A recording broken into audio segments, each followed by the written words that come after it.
초창기 인간은 약하디 약한 존재였을 것입니다. 인간을 위협하는 포식자들이 선택한 진화 방식으로 경쟁하고 싸우기 위해 육체를 크게 키우고 강한 힘을 가지는 방향이 아니라 무리를 지어 생활하는 식의 다른 방향으로 진화했기 때문입니다.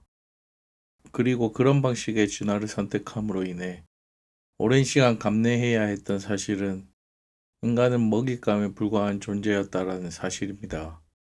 이는 대단히 놀랍거나 새로운 사실은 아닐 거라 예상합니다.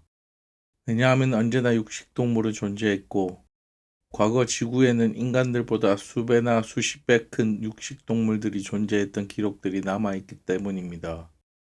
그리고 그들, 즉 포식자들은 먹이 사슬의 정점에 서서 인간들을 한낱 사냥감으로 생각했을 확률이 대단히 높았을 거라고 생각합니다. 기록에는 없지만 수백 수천 년 동안 인간이 무리지어 살았던 기록들이 우연치 않게 현재의 과학자들에게 곧잘 발견되기 때문입니다. 무리를 지어 생활하는 방식을 차용한 것은 포식자들에게 대응할 수 있는 약자 등의 가장 보편적인 선택이라는 것은 제가 이야기를 하지 않아도 여러분들 스스로 충분히 알 수 있는 사실이라고 생각합니다. 물론 제가 말한 시기보다 앞선 동물들과 사람이 비슷한 행동 양식을 가지고 생활했던 초창기 인간은 단독적으로 생활을 하는 경우들도 있었을 것이라고 생각하지만 결국 그 당시 인간의 능력으로는 홀로 사는 것보다 무리를 지어 살아가는 것이 결과적으로 훨씬 더 많은 수가 살아남았기 때문에 자연스럽게 무리를 지어 생활하게 되었을 것이라고 저는 예상합니다. 현대에 와서는 이러한 현상을 도태라고 부르지 않나 싶습니다.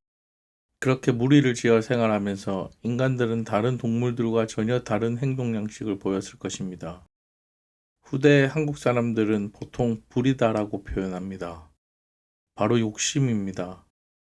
그리고 그 욕심을 부리기 시작하는 시점이 저는 실질적인 문명의 시작이자 동물이었던 인간이 현대 인간이라 불리는 종족으로 실질적으로 지구에 등장했던 시점이라 저는 판단합니다.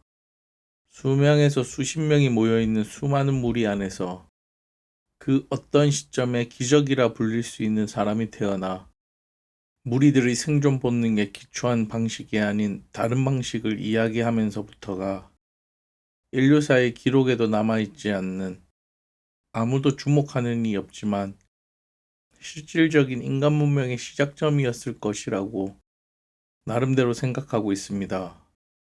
어떤 한 무리 내에 우연치 않는 기적이 나타나 더 나은 방향이라 욕심을 부린 방법을 말하고 그 방법이 본능에 기초한 방법보다 실질적으로 더 나은 결과까지 맺어 더 나은 방향, 생존 욕구를 조금이라도 더 충족하는 이상적인 결과를 내었을 때 그는 무리 내에서 인간들에게 놀라움을 선사하고 무리 안의 인간들의 추앙을 받아 실질적인 무리의 우두머리로 인정받았을 확률이 높습니다. 그렇게 우두머리가 된 사람은 그 무리 안의 모든 인간들에게 놀라운 능력을 가진 인물로 평가받았을 것입니다. 그리고 자연스레 무리 안의 권력은 욕심을 부려 기적에 가까운 결과를 보여준 이에게 쏠릴 것은 자명한 일입니다. 그리고 무리 안의 대부분의 여자들은 그의 후계자를 낳게 되었을 것입니다. 그렇게 많은 수의 후계자를 볼 수 있겠지만 그의 높은 능력을 이어받은 후계자가 다시 태어나는 것은 대단히 어려운 일일 것입니다. 설명을 위해 가정에 조금이라도 더 강한 욕심을 가진 기적이 나타난다면, 그것이 또 여러 차례 이어져 진화하였다면, 무리만의 경험과 방법, 그리고 스스로의 생각이 어느 순간 한계에 부딪혀 방향을 잃어버리게 될 여지가 있습니다. 그렇게 또 시간이 무작정 흐르다 보면 자신들의 무리와 다른 행동 양식을 보이는 다른 무리들의 방식에 호기심을 느끼게 될 여지가 있고, 다른 무리들의 방식을 알아내기 위해 그들의 방법을 알아내고자 했을 확률이 높지만, 다른 무리는 그 방법이 의미하는 바를 지키고자 했을 여지가 다분합니다. 그들도 시간이 흐르며 잃을 것을 잃은 뒤 얻은 방법이자 생존이었을 것이기 때문입니다. 한계에 부딪힌 욕심을 부릴 줄 아는 무리와 욕심은 없지만 자신의 무리의 생존을 지키고자 하는 두 무리의 분쟁은 결국 자연스럽게 힘의 논리로 흐르게 될 여지가 다분합니다. 그렇게 더 강한 무리가 약한 무리를 복종시키고 약한 무리의 방법을 취하며 만족감을 느끼게 될 것입니다. 왜냐하면 그간 만족스럽지 않았던 자신과 무리의 생존 욕구를 단번에 만족시켜준 새로운 방법을 알았기 때문입니다.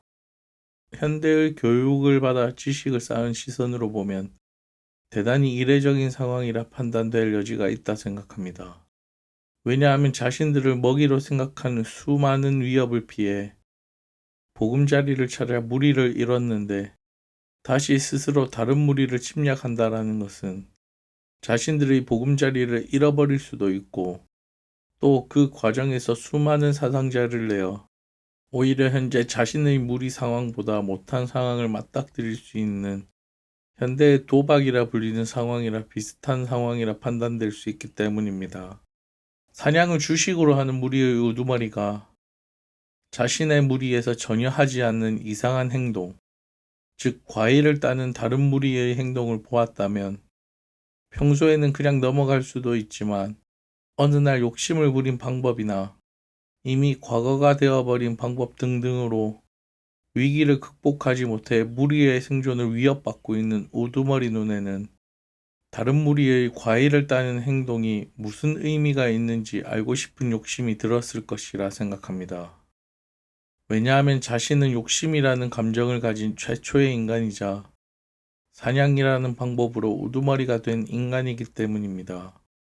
혹여나 더 나은 방법인가 싶어 충분히 욕심낼 수 있다라고 생각합니다. 그렇게 과일을 먹는 무리를 침략한 고기를 먹는 무리들은 과일을 먹을 수 있다라는 사실에 놀라울 것이고 과일만 먹던 무리들은 사냥해 고기를 먹는 무리들에게 놀라움을 느낄 것입니다. 그렇게 과일을 먹는 무리는 과일과 고기를 먹는 무리로 진화하고 고기만 먹던 무리는 과일까지 먹는 무리로 진화해 서로에게 도움이 되는 관계로 서로에게 우호적인 관계로 너나 할 것 없이 서로를 받아들여 하나의 무리로 진화할 것입니다. 그렇게 몇 번의 침략으로 몇 개의 방법을 알아내는 데 성공하면 침략으로 거듭되는 만족스러움을 느끼게 된다면 그 우두머리는 전쟁광이 되어 있었을 것입니다. 약한 무리를 침략해 정복하는 것은 언제나 자신에게 생존 확률을 끌어올려 주었던 큰 만족감을 주는 방식이라 생각할 것입니다. 그렇게 다른 무리를 침략하고자 하여 정착 생활을 했던 무리라도 일부러 다른 무리를 찾아다니고 침략을 밥 먹듯 행하는 우두머리가 되었을 확률까지 대단히 높아질 것이라고 생각합니다. 이는 인간으로서 대단히 자연스러운 현상입니다. 그렇게 몇 개의 무리를 침략해 그들이 행하는 방법을 취득해 무리가 번영하고 자신의 생존 욕구가 충족되는 만족감을 얻었다면 그때부터는 무리와 우두머리의 생존에 위협이 되는 일에 반사적으로 침략을 생각하게 될 것입니다. 자신의 불규칙한 먹잇감 조달을 다른 무리를 침략함으로써 어느 정도 해결했던 경험이 구성원과 무리에 강력하게 남아있기 때문입니다. 지금에 와서 생각하면 이 구조는 놀라울 정도로 정합적이고 놀라울 정도로 빠르며 놀라울 정도로 필요한 일련의 과정이자 구조였습니다. 그리고 이 모든 것들의 시작은 어느 날 문득 태어난 인간에게 우연치 않게 욕심, 순수한 감정이 시발점이 되어 만들어져 버렸습니다. 당신에게 초창기 최초의 인간에게나 있었던 희귀하고 어쩌면 자랑스러울 수도 있었던 그 순수한 욕심이 남아 있습니까? 대형남자였습니다.